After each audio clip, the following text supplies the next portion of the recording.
84 میں ہمارے الحمدللہ میں ذکر کر رہا تھا حاجی صفت اللہ بابر صاحب حرمین شریفین کے ساتھی یہ بھی تشریف رکھتے ہیں. 84 کی بات ہے. مجھے اچھی طرح یاد ہے. گزشتہ دنوں میں مرکز اسلام بھی یہ بات بتا رہا تھا اور آپ کو الحمدللہ العزیز جو درس ہے یہ بات بتائی گئی ہوگی کہ فرائض تیمم کے بھی 3 ہیں. مجھے اچھی طرح یاد آ رہا الحاج ریاض احمد قاضی صاحب مد ذلہ العالی ابھی تک حیات ہیں. انہوں نے پریکٹیکل کر کے بتایا تھا یہ دعوت اسلامی کا فیضان ہے. انہوں نے پریکٹیکل کر کے بتایا تھا کہ کیسے کیا جاتا ہے. دعوت اسلامی کیا ہے؟ یہ اللہ کے ولی کا فیضان ہے. کیا ہے؟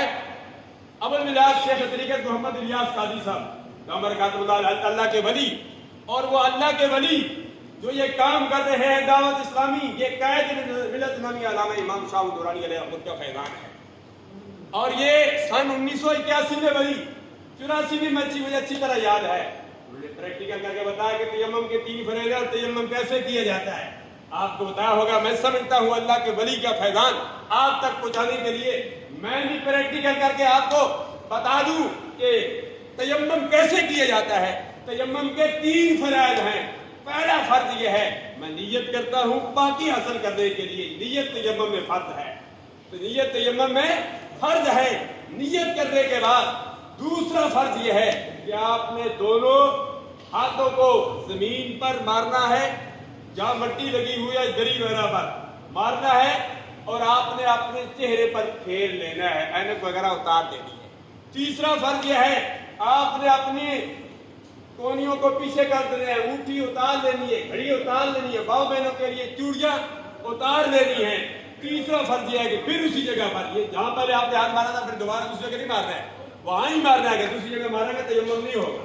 یہ شرط ہے. وہاں ہی ماریں گے. تیسرا فرض وہاں ہاتھ مار کے آپ پہلے دائیں ہاتھ کا تیمم کریں گے. وہ ایسے کریں گے 3 انگلیوں کے نیچے دائیں ہاتھ کے نیچے اور آپ سیدھا پیچھے کونیوں تک لے آئیں گے. یہ انگوٹھا اور چھاتی والی انگلی کو ہم نے بچانا ہے. پھر ہم نے اس کو اوپر رکھ دینا ہے. ایسے لیتے لیتے پھر اس کو ہم نے ایسے کر دینا ہے.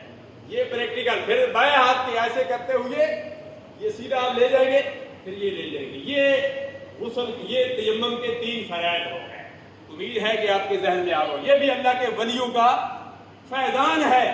اللہ کے ولیوں کی اہمیت سے میں بات کر رہا ہوں. مجھے ایسا موضوع دیا گیا ہے کہ رات دن میں لگا رہوں. یہ موضوع ختم نہیں ہوتا. یہ اتنا وسیع موضوع ہے. اللہ کے ولیوں کی اہمیت سب سے بڑی اہمیت یہ ہے وقت کے دامن میں گنجائش نہیں ہے. میں آپ کا وقت بھی زیادہ نہیں لینا چاہتا. اللہ کے ولیوں